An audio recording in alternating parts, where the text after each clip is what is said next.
you actually prepare for CAT? Did you start in third year and then take a drop and not study for your interviews, or how did it go? So I think, and again, I know that AIT is probably slightly different from when I was. My attendance in third year was very low. My attendance was close to 30%.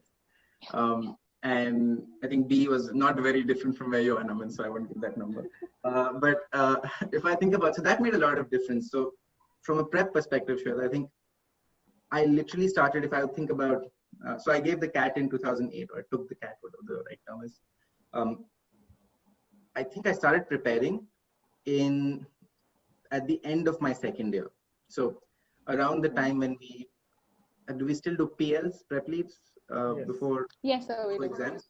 So when PL happened, that was my PL to start prepping for CAT at the end of second year, really. And I think that's when I started doing very, and that was a start, right? And again, when I started, and thanks for giving my looking at my percentile, Shweta. But if I think about the first mock CAT I gave, I got a really poor score. I think from that time, I think I remember I had maybe in the quant section, I got even in the 80s, which was like you would probably look at it and say, okay, this is going to be difficult.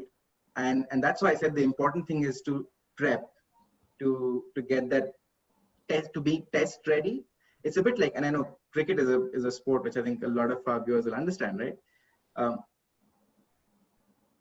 When Sachin was at his peak, there used to be a lot of conversations and a lot of interviews where he talked about being match ready, and he would go in and almost imagine himself batting on the same pitch, right? So I think I think it's literally something which I would say ingrained in my own preparation.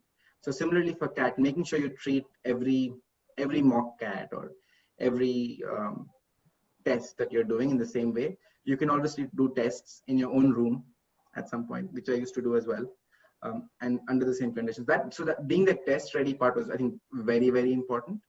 Second, I think, again, joining something like an IMS, something like a Time, I don't know which other companies which are CAT coaching these days, but that really helped, because not only are you preparing, you're also engaging with other people who have a similar passion. And again, at AIT at that time, a few of my friends had also started preparing. I was probably the more serious in that group, but among the most serious about it. But everybody was, it used to be like a fun plan. We used to take our bikes, go to FC, where the IMS coaching was. Just beside IMS, we had like I think the name of the place was Sai Kokpa. It was like, it had like a coffee place, right?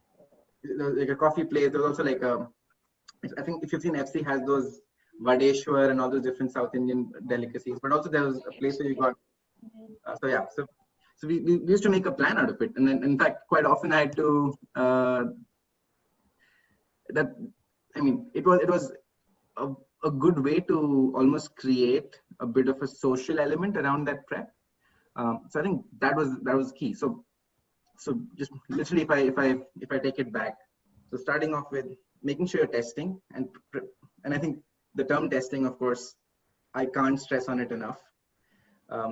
It was probably the biggest difference between getting even a 97, 98 percentile and 99 percentile would be being test ready and just being in those conditions.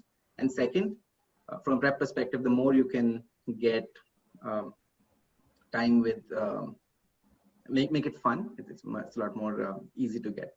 So, and I think the second part of the prep, right? I'm sure that I know your question is about CAT, but the second part of the prep, which also people might underestimate, is the interview prep, right? So because CAT is step one, in fact, the moment you've got your CAT score is probably too late.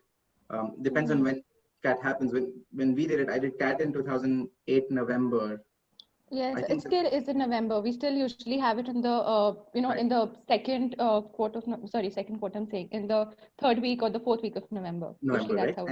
Perfect. And you probably get your interview calls in January or January, February. This year people got it in February.